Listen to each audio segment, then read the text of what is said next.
Everyone, welcome to complex engineering. तो आज से हम लोग स्टार्ट करने वाले हैं नया टॉपिक, नई इलेक्ट्रिकल मशीन जिसको हम लोग बेसिकली बोलते हैं सिंक्रोनस मशीन। इससे पहले हमने बात किया था इंडक्शन मशीन के बारे में, राइट। तो अभी हम लोग बात करने वाले सिंक्रोनस मशीन के बारे में, फिर उसके बाद हम लोग बात करने वाले ट्रांसफार्मर के बारे में। तो आज से हम लोग स्टार्ट करने वाले हैं सिंक्रोनस मशीन। तो ये वीडियो में हम लोग बात करेंगे सिंक्रोनस मशीन के इंट्रोडक्शन के बारे में।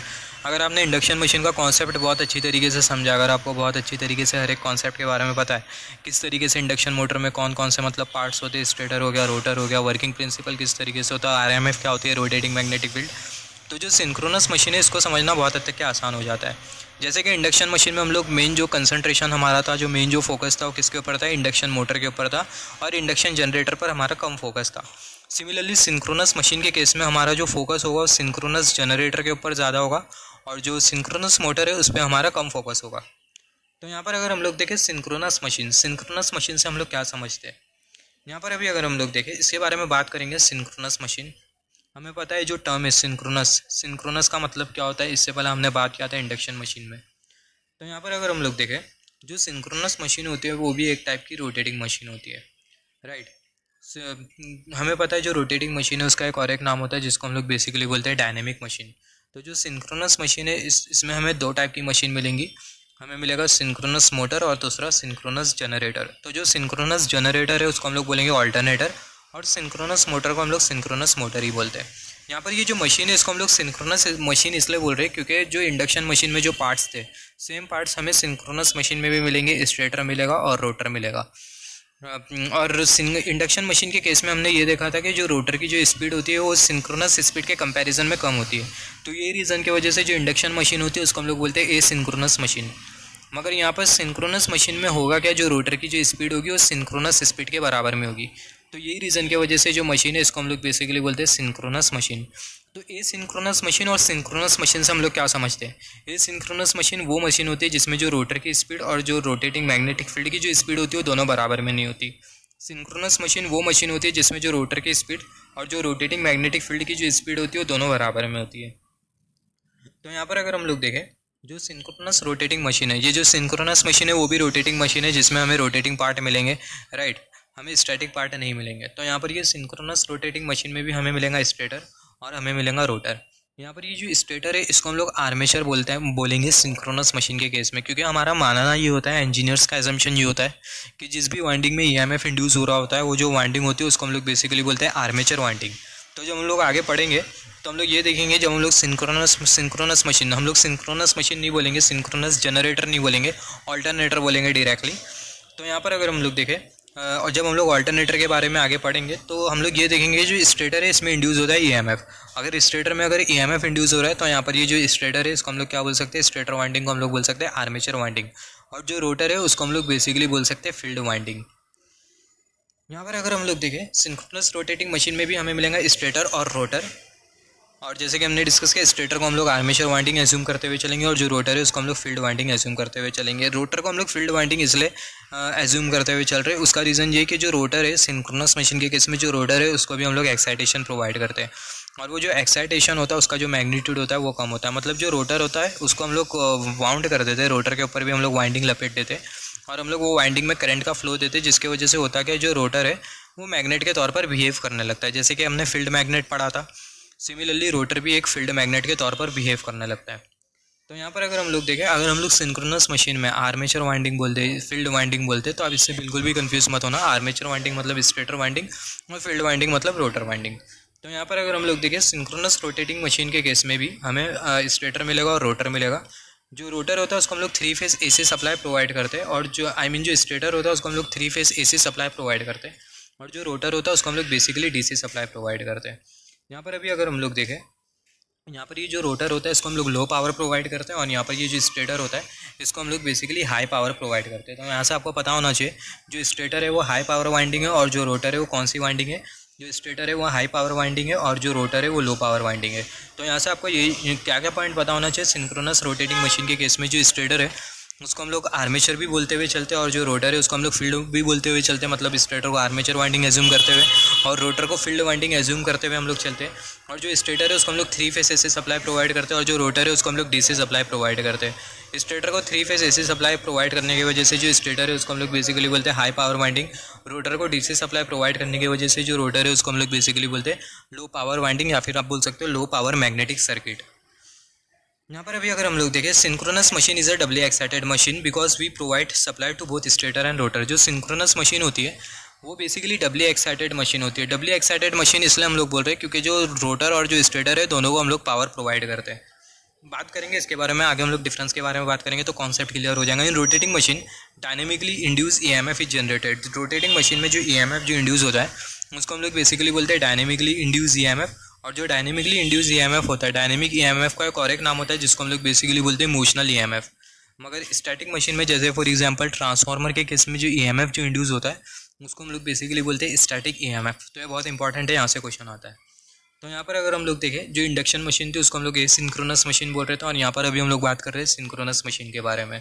तो यहाँ पर अगर हम लोग देखें, ये एसिंक्रोनस मशीन और ये सिंक्रोनस मशीन। एसिंक्रोनस मशीन मतलब इंडक्शन मशीन, एसिंक्रोनस मशीन और ये सिंक्रोनस मशीन, दोनों के बीच में जो डिफरेंस होता है वो इतना ज़्यादा नहीं होता। दोनों का अगर हम लोग देखें जो कंस्ट्रक्शन है वो हमें लगभग सेम मिल रहा है। यहाँ पर ये एसिंक्रोनस मशीन में भी हमें कुछ इस तरीके से स्टेटर मिल रहा है, और यहाँ पर बीच में रोटर मिल रहा है, और जो स्टेटर है उसके साथ हमने कुछ इस तरीके से 3 फेस सप्लाई ली है।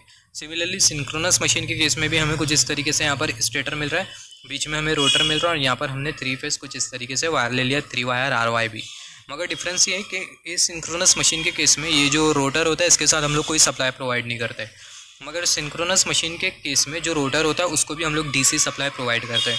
तो यहाँ पर अगर हम लोग देखें, सिंक्रोनस मशीन में जो स्टेटर है उसको भी हम लोग एनर्जाइज कर रहे हैं, और जो रोटर है उसको भी हम लोग एनर्जाइज कर रहे हैं। तो यही रीज़न की वजह से जो सिंक्रोनस मशीन होती है उसको हम लोग बेसिकली बोलते हैं डबली एक्साइटेड मशीन। मगर जो एसिंक्रोनस मशीन होती है उसको हम लोग डबली एक्साइटेड मशीन नहीं बोलते, क्योंकि अगर हम लोग देखें जो सप्लाई है वो हमने प्रोवाइड किया सिर्फ और सिर्फ स्टेटर को, मगर जो रोटर है उसके साथ हमने कोई सप्लाई प्रोवाइड नहीं किया। तो यहाँ पर हमने सिर्फ और सिर्फ स्टेटर को ही सप्लाई प्रोवाइड किया है। तो ये रीज़न की वजह से जो इंडक्शन मशीन है इसको हम लोग बेसिकली एसिंक्रोनस मशीन, इसको हम लोग सिंगली एक्साइटेड मशीन भी बोलते हैं। फिर दूसरा अगर हम लोग डिफरेंस देखें, इंडक्शन एसिंक्रोनस मशीन के केस में होता क्या है, जो रोटर की जो स्पीड होती है वो सिंक्रोनस स्पीड के कंपैरिजन में कम होती है। सिंक्रोनस स्पीड मतलब जो रोटेटिंग मैग्नेटिक फील्ड जो जनरेट हो रही होती है उसकी एक स्पीड होती है जिसको हम लोग बेसिकली बोलते हैं सिंक्रोनस स्पीड। तो यहाँ पर एसिंक्रोनस मशीन के केस में होता क्या है, जो रोटर की जो स्पीड होती है वो सिंक्रोनस स्पीड के कंपैरिजन में कम होती है। जो रोटर की जो स्पीड होती है वो सिंक्रोनस स्पीड के कंपैरिजन में कम होती है। मगर सिंक्रोनस मशीन के केस में होता क्या है, जो रोटर की जो स्पीड होती है वो किसके बराबर में होती है, सिंक्रोनस स्पीड के ही बराबर में होती है।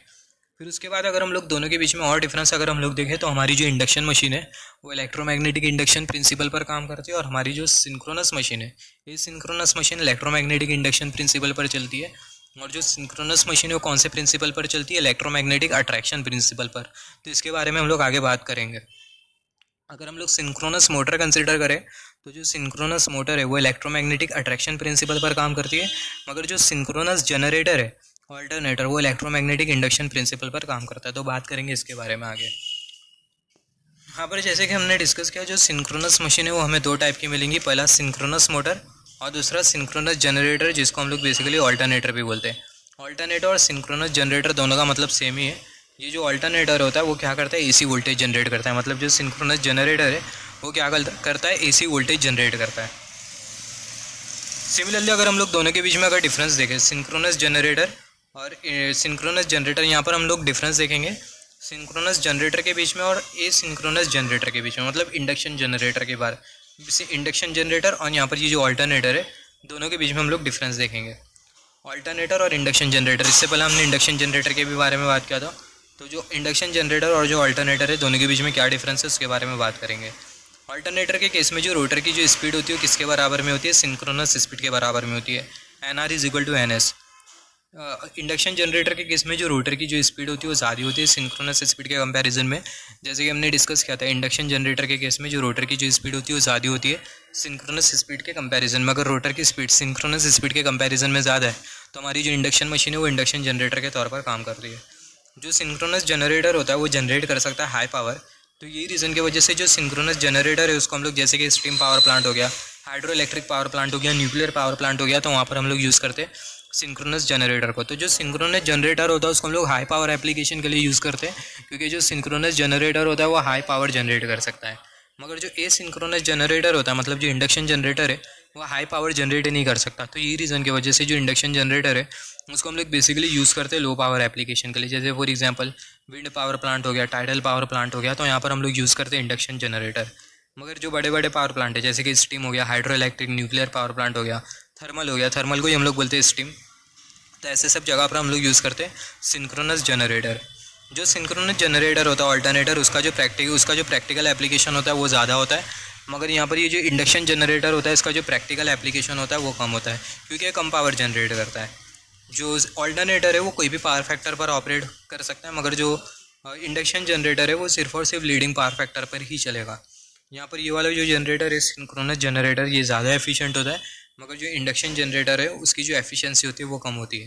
यहाँ पर अगर हम लोग देखें, जो सिंक्रोनस जनरेटर है वो रिएक्टिव पावर और जो रियल पावर है उसे दोनों को डिलीवर कर सकता है, मगर ये जो इंडक्शन जनरेटर है वो रिएक्टिव पावर को सिर्फ और सिर्फ क्या कर सकता है, एब्जॉर्ब कर सकता है। तो ये बहुत इंपॉर्टेंट है। जो सिंक्रोनस जनरेटर है वो क्या, जो इंडक्शन जनरेटर है मतलब एसिंक्रोनस जनरेटर, ये रिएक्टिव पावर को क्या करेगा, एब्जॉर्ब करेगा, मगर जो अल्टरनेटर है वो रिएक्टिव पावर और जो रियल पावर है दोनों को डिलीवर कर सकता है। सिंक्रोनस जनरेटर मतलब अल्टरनेटर डिलीवर कर सकता है रिएक्टिव पावर को भी और रियल पावर को भी। तो जो पावर फैक्टर है उसको हम लोग कंट्रोल कर सकते हैं with the help of synchronous generator, मगर जो पावर फैक्टर है उसको हम लोग कंट्रोल नहीं कर सकते इंडक्शन जनरेटर से, राइट। यहाँ पर ये सिंक्रोनस जनरेटर के केस में जो फ्रीक्वेंसी होती है वो कैसी होती है, वो कांस्टेंट होती है। अल्टरनेटर के केस में जो फ्रीक्वेंसी होती है वो कांस्टेंट होती है, मगर यहाँ पर ये जो इंडक्शन जनरेटर है इसमें जो फ्रीक्वेंसी है वो कांस्टेंट नहीं होती, जो फ्रीक्वेंसी है वो वेरी कर रही होती है।